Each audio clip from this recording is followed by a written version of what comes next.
Salut à tous et bienvenue dans ce premier épisode d'Histoire de survie.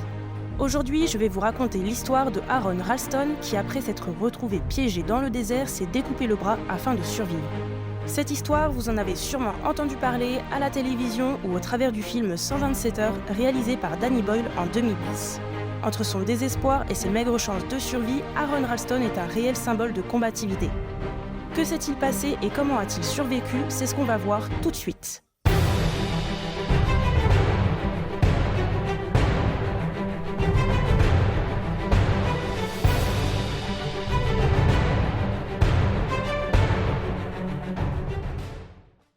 Aron Ralston, né le 27 octobre 1975 à Marion dans l'Ohio aux États-Unis, a développé une passion pour l'escalade et les sports de plein air dès son plus jeune âge.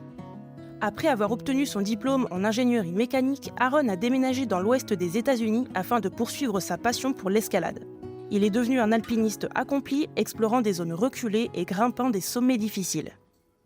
On est en avril 2003 et Aron Ralston, âgé de 27 ans, s'apprête à partir explorer le Blue John Canyon en solitaire, dans l'Utah, un endroit isolé et magnifique. Pour débuter son périple, il gare son véhicule dans le désert et part seul dans les vastes plaines. Afin de tenir quelques heures, il a apporté dans son sac plusieurs choses. 2 burritos, quelques friandises et environ 1 litre d'eau. Il a également pris avec lui son matériel d'escalade, une lampe frontale, un couteau suisse, 2 caméras pour se filmer comme d'habitude, un Walkman et sa montre. En se promenant dans le canyon, sur son chemin, il va croiser 2 jeunes femmes avec qui il passe une bonne partie de la journée, mais il décide de repartir seul vivre son aventure. Son objectif du jour, aller explorer une faille au Blue John Canyon, parce qu'au bout de cette faille, il y a un rappel d'escalade de 20 mètres. Vers 2 heures de l'après-midi, alors qu'il s'enfonce dans ce petit canyon, il s'appuie sur un rocher massif d'apparence bien bloqué au milieu des parois, mais qui ne va pas supporter son poids. Aron et le rocher de 360 kg dégringolent vers le fond du canyon. Pendant la chute, Aron va mettre ses mains devant sa tête afin de se protéger. Un geste réflexe qui malheureusement va faire complètement coincer sa main droite au fond de la faille contre la paroi. Aron est pris au piège en un instant. À ce moment-là, dans la panique, Aron utilise son adrénaline pour essayer de se sortir de cette situation catastrophique. Il tire sur son bras, il essaie de soulever le rocher de toutes ses forces, mais c'est impossible, le rocher ne bouge pas.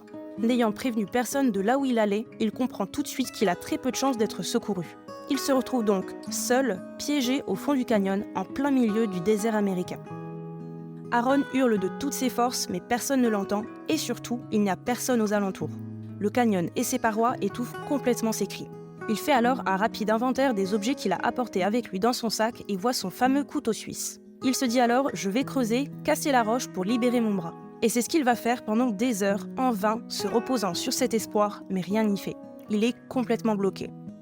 Jour 2, la nuit est tombée et ça fait presque 10 heures que Aron est retenu prisonnier. Fatigué d'être debout, il décide de se confectionner un siège. Il regarde les alentours et il voit plus haut un bout de paroi qui dépasse. Il arrive à jeter une sangle avec un nœud au bout et arrive à la coincer. Il obtient ainsi un ancrage dans lequel il peut fixer son baudrier et enfin s'asseoir. Malgré ce mini soulagement, Aron doit régulièrement changer de position pour faire circuler son sang.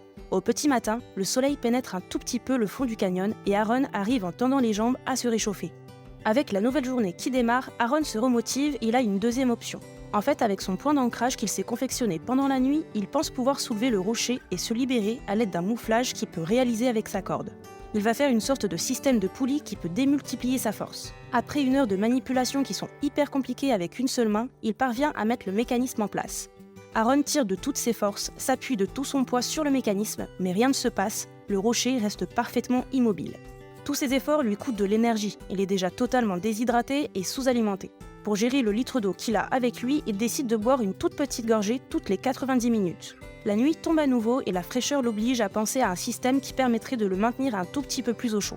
Il se sert de ses sangles et de ses cordes d'escalade qui l'entourent autour de ses membres et il place son sac à dos au-dessus de sa tête pour essayer d'emprisonner l'air chaud qu'il va expirer de sa bouche. Au fond du canyon, il fait environ 7 degrés et Aron est obligé de se mettre régulièrement en mouvement pour récupérer le plus de chaleur possible. C'est donc encore une nuit bien compliquée pour Aron. Le matin du 3e jour, c'est la même routine pour Aron. Essayer de se réchauffer, améliorer son système de poulie pour soulever le rocher, retenter, réfléchir à une autre solution, s'énerver, se remotiver, puis revenir à la déception et au désespoir. Aron subit énormément les effets de la déshydratation. Son corps ayant de plus en plus de mal à réguler sa propre température, le risque d'hypothermie augmente. Aaron va commencer à enregistrer grâce à ses caméras un journal vidéo au fil de son périple pour que quelqu'un puisse un jour transmettre son histoire et ses messages à ses proches. Après sa deuxième nuit blanche, les effets du manque de sommeil lui provoquent des visions. Ces visions lui font certes du bien sur le moment, ça lui permet de se sortir de cette horrible réalité et de se rapprocher du monde extérieur. Mais il commence à fantasmer sur de la nourriture ou des boissons qui lui font énormément envie. Il commence alors à stocker son urine. Face à son calvaire et désespéré de se dire qu'il allait être obligé de la boire à un moment donné, il songe à sa troisième et dernière option pour se libérer, s'amputer l'avant-bras. Il y avait déjà pensé, mais les questions s'enchaînent. Peut-il vraiment réussir à se découper l'avant-bras dans l'état qu'il est ? Et même s'il y arrive, est-ce qu'il peut s'en sortir avec un seul bras pour grimper et regagner son véhicule sans s'évanouir ? Il en a absolument aucune idée, mais il sait que s'il reste là à attendre les secours, il va dans tous les cas sûrement mourir. Il décide donc de tenter sa chance et de se découper l'avant-bras. À l'aide d'une cordelette et d'un mousqueton, il arrive à fabriquer un garrot qu'il positionne sur son bras. Ensuite, il plaque la lame de son couteau et tente de couper sa peau. Mais c'est un échec total, la lame est beaucoup trop émoussée et il n'arrive pas à trancher sa peau. Impossible, il abandonne, désespéré, affamé et déshydraté. Alors qu'il est prisonnier depuis plus de 50 heures, il saisit sa caméra, se filme et délivre son testament. My name's Aaron Ralston. My parents are Donna and Larry Ralston of Englewood, Colorado. Whoever finds this, please make an attempt to get it to them. Be sure of it, I would appreciate it. Le 4e jour passe, puis arrive le 5e jour qui marque le cap des 100 heures.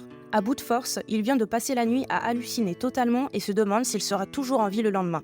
Il décide de se servir de son couteau pour graver son épitaphe sur la paroi du canyon. Il écrit alors son nom, sa date de naissance et la date du jour de sa mort présumée.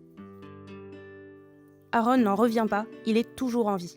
Pendant la nuit, il a de nouveau eu une hallucination. Dans sa vision, il s'observe alors dans un salon, amputé du bras droit, en train de danser avec un jeune garçon blond qu'il ne connaît pas.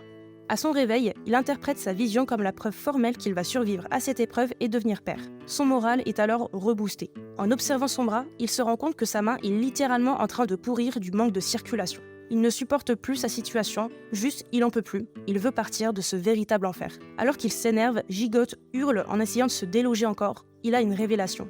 Il pourrait briser les 2 os de son avant-bras en s'appuyant de tout le poids de son corps, comme un levier. Sans réfléchir, il s'exécute immédiatement et les os se brisent.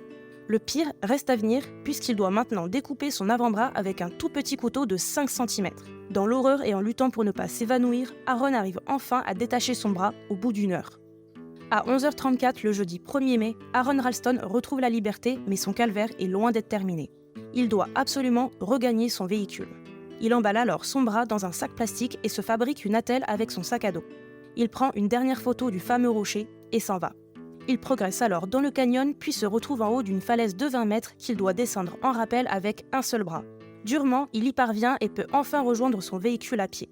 Mais encore, le problème c'est qu'Aaron est gravement déshydraté, il a perdu environ 20 kg et près d'un quart de son volume sanguin. Au bout de 5 heures de marche et près de 10 km parcourus, il aperçoit au loin une famille de randonneurs qui lui tournent le dos. Il tente de hurler mais aucun son ne sort de sa bouche. Il reprend ses esprits, concentre ses forces et crie « Au secours ». Les randonneurs se retournent alors et lorsqu'ils s'approchent, le survivant déclare « Je m'appelle Aaron Ralston, j'ai été pris au piège dans un canyon, je n'ai ni bu ni mangé pendant 5 jours. Ce matin, je me suis amputé le bras pour me libérer, j'ai perdu beaucoup de sang. » Après avoir passé 127 heures bloqué en plein désert, Aaron est enfin sauvé. Les secouristes n'étaient pas si loin de sa position lorsqu'ils ont reçu l'appel de la famille de randonneurs. L'employeur d'Aaron avait signalé sa disparition auprès des autorités qui, avec l'aide de sa famille et de ses amis, avaient réussi à retrouver son véhicule. Après son sauvetage, les autorités ont décidé d'aller récupérer son bras coincé et il a fallu un cric hydraulique ainsi que la force de 13 hommes pour déloger le rocher et récupérer le bras d'Aaron. Son bras fut plus tard incinéré.